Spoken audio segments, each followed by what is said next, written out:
can put an optional else clause. So this is else clause, it is optional.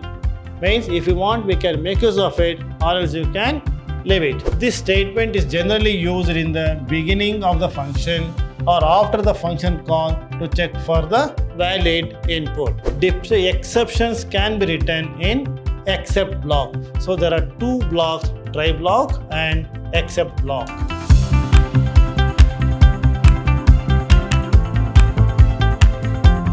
Dear students, welcome to second PUC Computer Science classes.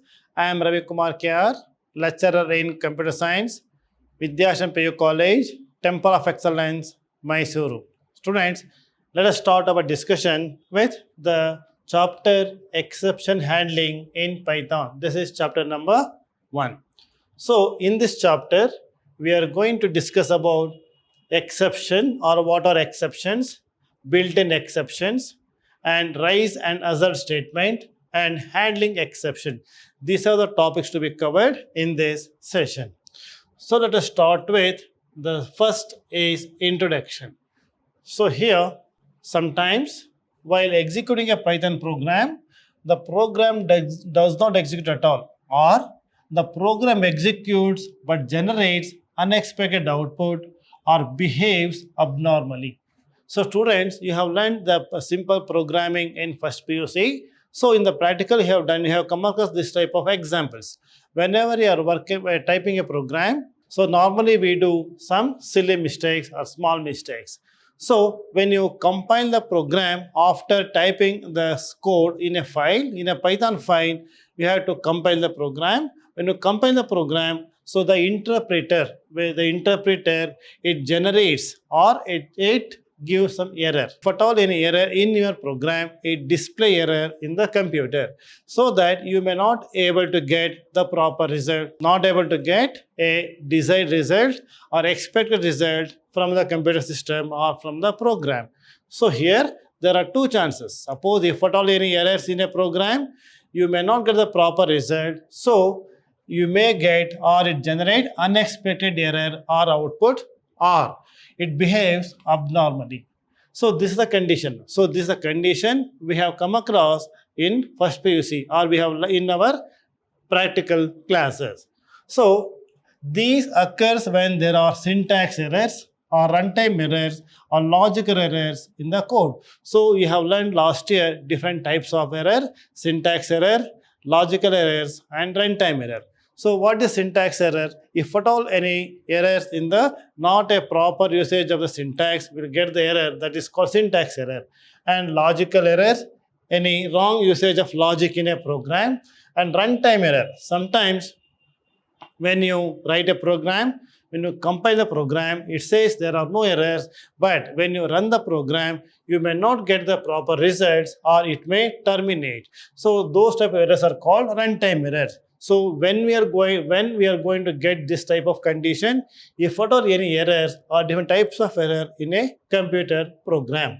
So in Python, exceptions are errors that get triggered automatically. So what is an exception? The chapter is exception handling in Python. So what is exception? It is nothing but errors. It is nothing but a types of error, and it triggered automatically. So as soon as any errors in a program, so the interpreter or the compiler, it throws the error or display errors. That is the concept of exceptions. Now, however, exceptions can be forcefully triggered and handled through the program code. So here we can understand that there are two methods of handling exceptions. One by using user-defined exceptions, or by using built-in exceptions, that we are going to discuss in the next slide.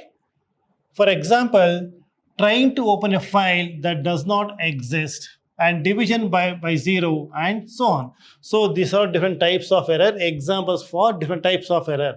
See, one is this is opening a file. You know what is we are going to learn about what is a file and file handling in Python. So with respect to programming concept, if you are trying to open a file which does not exist, then error may rises or exceptions are occurred. And similarly, one more example is division by 0. So, with respect to programming concept, here division by 0 in normal mathematics we say it's infinite or infinity, but with respect to programming concept, we don't have a concept of infinity. That is an error. So, if any exceptions are occurred because of this, it is also a type of error.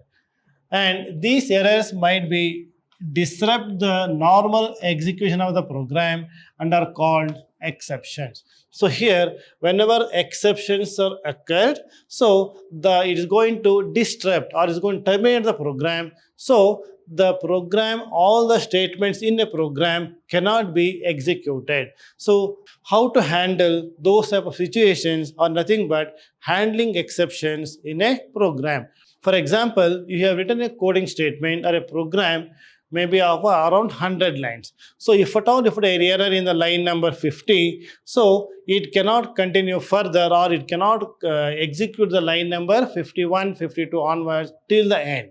So because of errors, so because of exceptions has occurred, so your program terminated abnormally or unconditionally. So to overcome these type of problems means, even though if at all any errors are there in a program, so how to handle the situation? In that case, we can skip the statement which has some errors, and it is possible for us to continue executing rest of the code in a program till the end of the program. So that is the concept of exception handling in Python.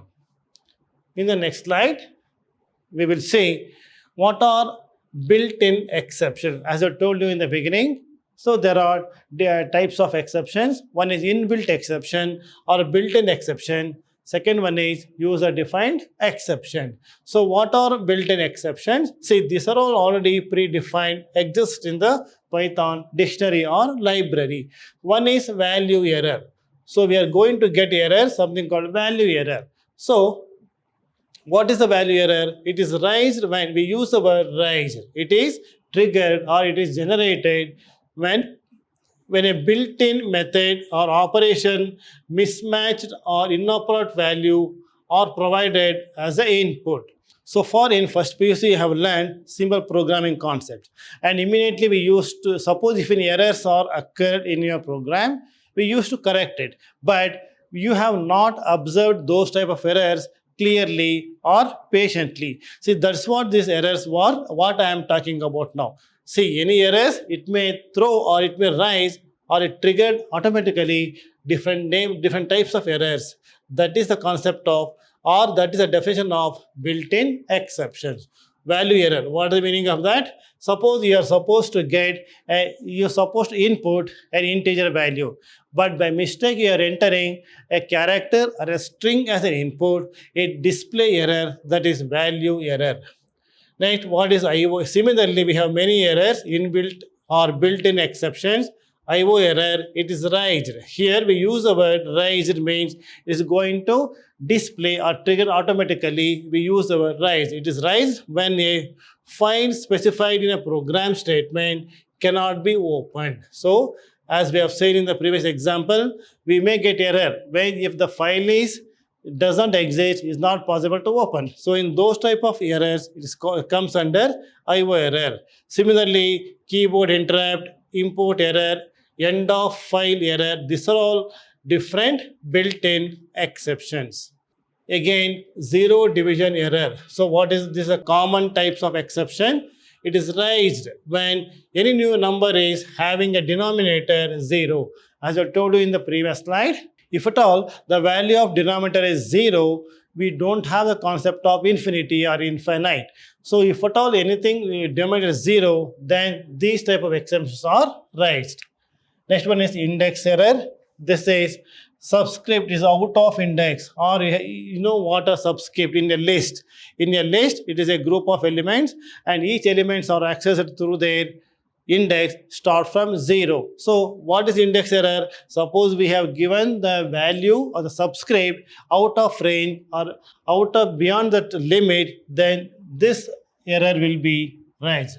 Similarly, we have name error, indentation error, type error, and overflow error. These are all different types of built-in exceptions in Python. In the next slide, we will see one example here. So this is a programming statement. It is in interactive mode. So there's a print 50 by 0. This is 0.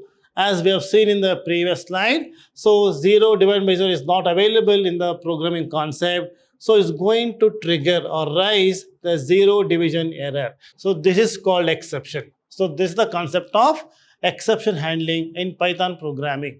So you take one more variable, one more example here. So we say print var plus 40. Here, what is this name? This var. So we have not given any value for the variable or this variable var. So it is an error. So it's called name error. These are nothing but the built-in exceptions in Python. Next, see the definition of user-defined exception. So what is user-defined exception? A programmer can also create a custom exceptions to exceptions. Now in the previous slide, we have seen built-in exceptions. So with respect to built-in expressions, the compiler or this interpreter, it triggered the exceptions or errors automatically, and whatever the message, the errors we get on the screen, the user may not understand the meaning of that. So in such situations, he may find it difficult to correct the mistakes or to debug the program. In those cases, we can make use of user-defined exceptions. So here, next definition is raising an exception. What is the meaning of the word raising an exception?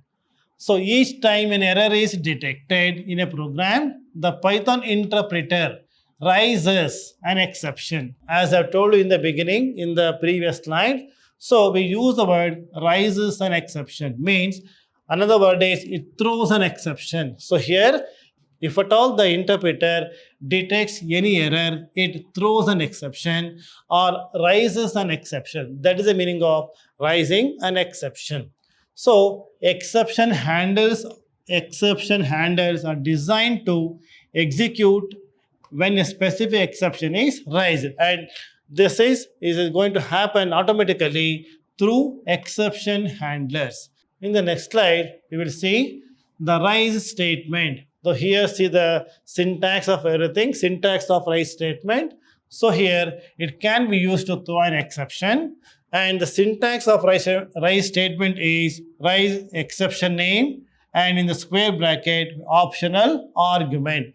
Now look at here, the argument is generally a string that is displayed when the exception is raised. So this is I'm talking about the user-defined exception. Here, user can write his own statement to understand the types of error in a program. So look at the example here. So raise exception, this is the name of the exception. In the bracket, we are writing, oops, an exception has occurred. An exception has occurred. So we have typed this in interactive mode. So as and when the interpreter executes the statement, because of exception, is going to display exception, and the string, this is a string argument, it displays exactly as it is. So this is the meaning of an user-defined exception with the help of raise statement. In the next slide, see an example here. See numbers equals 10, 20, 30, 40 and length is 10.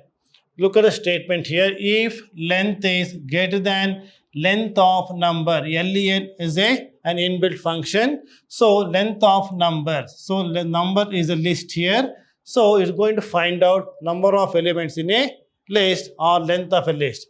Now we are using here raise index error. When we are going to raise index error, if at all the length, the value of the variable 10 is greater than this, so by using the indentation, we are writing raise index error. Then we say print no execution. Now else statement, this is a if else statement. If else colon print length means it's going to generate or is going to print the value of the variable 10. So now look at the output of this. When an interpreter executes the statements one by one, so first we check for the value 10. So 10 is greater than length of numbers. By looking at this, we can make out the length of the list is 4. So definitely this condition fails. So this condition fails. As the length of a list is 4 here, 10 is greater than the 4. So this is true. When this condition is true, it executes the statement, rise statement. So rise index error. Accordingly, it's going to print rise index error and the index error. So this is what we get it here. So as and when the exceptions has occurred here, it is not going to execute the further statements after the exception. So this is an example for rise statement. In the next slide, we will see. Next one is what is assert statement. What is assert statement? So it is used to test an expression in the program code. What is assert statement? It is used to test an expression in the program code. If the result after testing is false, then exception is raised. So this is a definition of this. When you check for the conditions, there are two possible answers, either true or false. If it is false, then only exceptions are raised. This statement is generally used in the beginning of the function or after the function call to check for the valid input. Now let us see the example. Now this is the syntax here. This is assert, expression and argument. This is the syntax. Now we will see the example now. So here print, use of assert statement is a print statement. Now def is a function. We are defining a function here. Def negative check is the name of a function with the argument number. Argument number, and by following the indentation, now we are using assert statement. Assert condition or expression. If you look at the syntax, an expression here. So this is an arithmetic expression. If number is greater than or equal to 0, comma, oops, negative number. This is one condition. And here print number into number. We are multiplying the numbers. So after this is the end of a function here. Next we have to call the function. So this statement is, we are calling the function. So this is function definition. We have to call the function, and here print negative check is the name of the function along with the value. Here number is 100. And next statement is print negative check minus 350. Use of assert statement. So here after this statement, now let us see the output of this. So when the interpreter executes the statements line by line, the first one is going to print use of assert statement. So this is the first statement. Next one is going to check for the condition. So here we are going to supply or enter the values 100 here. 100 is going to transfer here. So we check for that. Number is greater than 0. 100 is greater than 0. That is true. So in that case, is not going to execute this. As per the definition, if at all any condition is false, it's going to execute the exception, or exception is going to rise. But in this example, the condition is true. It executes the next statement, that is print number into number, 100 into 100, 10,000. Next one is, after that, is going to print negative check here. This is one function statement. Next statement is, I'm going to pass as minus 350. And here, because this is the one minus 350, the condition fails here. So it's going to execute the exception. So you'll get a message here. This is not going to execute this. You will get a message, oops, negative number. This is the oops, negative number. This is the user-defined exception. This is the syntax and example for assert statement. So next concept is handling exceptions. The process of exception handling involves writing additional code to give proper message or instruction to the user. This prevents the program from crashing abruptly. The additional code is known as exception handler. Okay, so what is the meaning of this? As I told you in the beginning, as we know that whenever there is error in our program, and the program is going to terminate abnormally. So that, what is the meaning of that? The rest of the code in a program, even though it is right, even though there are no errors, it may not execute.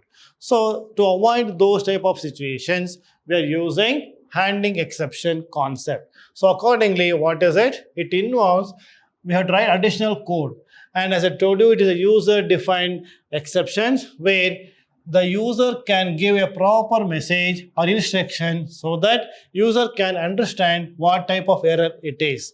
Suppose if you don't have this concept here is, so whatever the message we get automatically from the interpreter, sometimes we may not understand or the user may not understand exactly the error. So to overcome this, we can make use of handling exception concept. Accordingly, the user can have his own message when the exception handler handles a particular exception. So that is going, we use the word caught an exception. Now an exception is caught in the try block and handles in the except block. So here we can make out that there are two blocks here. One is try block, one is except block. So with the help of try and except block, we can handle the exceptions. So generally in try block, so we are going to write the statements which the user or the programmer may not have a confidence of that particular statement, of those statements. So any doubts in the programming statements, those set of statements can be placed in the try block, and exceptions can be written in except block. So there are two blocks, try block and except block. In the next slide, we will see what is try block here.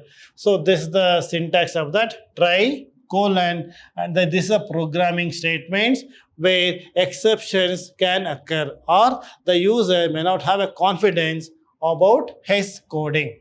Next one is except exception name, and this is a user defined message. This is the syntax of that, and here you can make out there are two sections, there are two blocks, one is try block and except block. So except block is the exception name. So here it's going to trigger or it's going to generate the exceptions automatically whenever the exception has occurred. And these are the blocks where we are going to place the statement which the user has no confidence on a particular set of statements. Now let us see an example here. So here one example is print practicing for try block. That is a print statement. Now I am writing try block here. So from here to here it is called as a try block, and from here is next statement is called, next block is called as exception block. So here statement is numerator equal to 50 and denominator equals to input statement here. Then quotient equals to numerator by denominator, or this is a variable denom is the variable print quotient. And after that, print division performed successfully is a normal statement. And after that, we are writing except state or exceptions or except statements. So by following the indentation. So here except zero division error colon, and here we are writing here print denominator as 0 not allowed. And next one is print outside try except. So this statement is outside try block. What is the meaning of this? This last statement will be outside try catch blocks or try except block. Now let us see the output of this. So here accordingly the first statement is practicing for try block. That is going to display the first statement, and in the second statement enter the denominator. So we are supposed to enter denominator as 10. So once if I enter the value as a 10 here, so next statement will be 10. So here 50 divided by 10, and we are printing is going the quotient, and the printing is division performed. Okay, once if we enter the value as a 10 here, so we'll get a message division performed successfully and outside try except block. So as we have seen the coding here, the last statement, print statement, it will be outside try block. So after executing try except block statement, is going to execute the last statement that display outside try except block. See that is the output here. So this is an example for try except block. Now let us see one more example here. They say use of except without specifying the name or exception name. Now as we have seen in the previous slide, maybe about the different built-in functions as zero division error, value error. Suppose if we don't write those names, what would be the result of this? That is the heading of except without specifying the name of an exception. So in that way, look at the example here. So first statement is print statement, handling exceptions without naming them, try block, statement as normal statement, numerator, we have to enter denominator, we are going to find the quotient, next print, same thing, except value error, and print integers are allowed, and except, here observe the statement here value error, it is an inbuilt or built-in exceptions, and in this example except we say print oops some exception has raised. So if we observe this, in this example we have not written the built-in exception. That is the meaning of without specifying an exception, except class without specifying an exception. In that way, the print statement is this. So if you look at the output of this, in the first line, handling exception is going to display in the first line, enter denominator is the second one. So if you enter the value as 0, now look at the statement here. So after this here, quotient is numerator by denominator.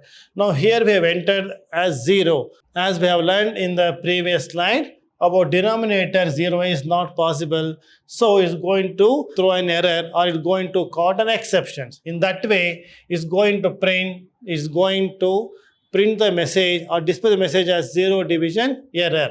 So here print next statement is this, and here value error, and here accordingly there is no exception like 0 division error, but only we have written exception value error. As and when there is an exception has occurred, the interpreter looks for particular exception. If it is not there, it's going to execute the except of without specifying the name. Accordingly, in this one, this is not this error, it is not going to print this, so it's going to execute this statement. So accordingly, you are going to get a message, oops, some exception has raised. See, this is an exception without specifying a name in the except block. Now let us see the next class, or we say next concept is try except else class. It is spelling is CLAUSE. It is not CLASS. It is a class. So here in this example we can put an optional else class. So this is else class. It is optional.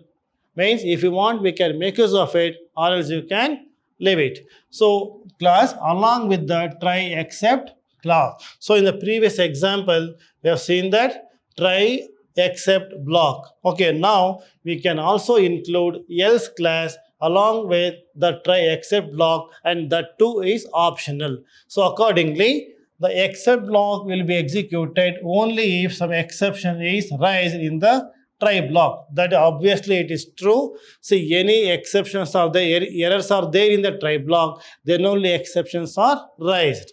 If there is no error in the statements, then none of the except block will be executed. It's correct. So if you look at this in the previous slide here, in this we have written here try block and except value error. So suppose if at all no mistakes in this code, or there are no mistakes in the statements which are placed in the try block, then none of the exceptions will be handled. It's going to execute the last statement.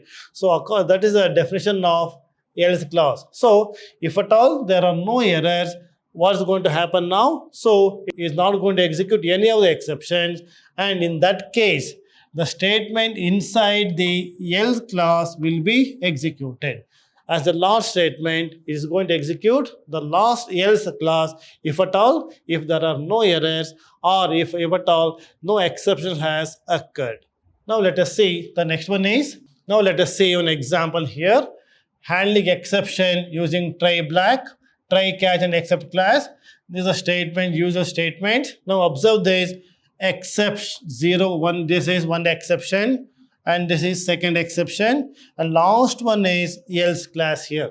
So in the else class, you know what is in this exception we are writing the denominator cannot be 0, and in value error we say that only we have to enter integers, and last statement is the result of division operation is quotient. This is going to execute when none of the exceptions are handled. It is going to execute the statements in the else clause.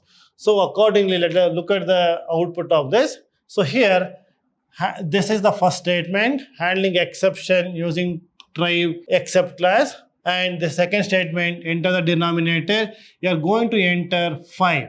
You are going to enter 5. As per the definition, as per the syntax here, it is 50 divided by 5. So you're supposed to get this message and comes out of it. So because there are no errors in the statement, so none of the exceptions are handled here. Accordingly, last statement is this, is going to print the quotient. So accordingly, you are going to get the message division performed successfully. And last statement, see this is the statement we have placed in else class, is going to print or it will be executed. So the result of division operation is 10. So this is 50 divided by 5, quotient is 10, is going to print the result as 10. So this is an example for try except else class. Next concept is finally clause. So what is a finally clause? So here the try statement in Python can also have an optional finally clause. So in the previous slide we have seen that else class, it is also optional, and we have one more class, that is finally class. So the statement inside the finally block are always executed regardless of whether an exception has occurred in the try block or not. So what is the definition of this? So here, this finally class, the statement which are placed in the finally block are executed regardless of error or exception. So whether the exceptions are occurred or whether it is not occurred or there are no errors in the code statement, so it is going to execute the finally statement or the statement we are placed in finally block. So it is a common practice to use finally class while working with the files to ensure that the file object is closed. So this is the advantage of using a finally class. So with respect to file handling, the concept is once the file has been opened, it has to be closed. So after closing the file, then only is going to write the data to the file properly. So in that condition, we are using this finally class. If used, the finally class should be always placed at the end of try class after all except blocks and else block. So where we are placing this, the finally class, if you are using this, it should be placed as at the end as the last statement or the last class. So here we know we are using except class after try block, except block. Then also we have learned to use else block. After except we have else block. Then after that we can make use of finally clause here. So this is the definition of finally clause. Now look at the example here now. This is an example for finally clause. So is the first statement you are printing the message. Next, second, almost same programming statements. Numerator, denominator, finding the quotient and printing division performed successfully. Now exception, except zero error, zero division error, value error, and else class. We have used almost all the classes here. And last one is finally. We are using finally. As per the definition, this would be the final statement or the last statement after except and else class. So then here we are printing over and out. As per the definition of finally class, whether the exception has occurred or not, is going to generate or is going to execute the last statement which are placed inside finally block or finally class. Now let us see the summary of what you have learned so far or summary of exception handling. So here we put a piece of code where there are errors, possibilities of errors and exceptions to occur inside a try block. So this is a normal practice wherever the user, the programmer, he doesn't have any confidence of any statements, or he may expect an error in those statements. Those set of statements can be placed inside try block. In try block, inside each except class, we define handler code to handle the matching exception raised in the try block. So here, exception handler, it is going to handle particular or matching exceptions. The optional else class, it contains the codes to be executed if no exception has occurs. This is the definition. An optional finally class or a block contains the codes to be executed irrespective of whether an exception has occurs or not. See, these are the summary of this, the exception handling in Python. Students, so far we have learned the different concept of exception handling in Python. Now let us continue our discussion in my next session. Thank you very much.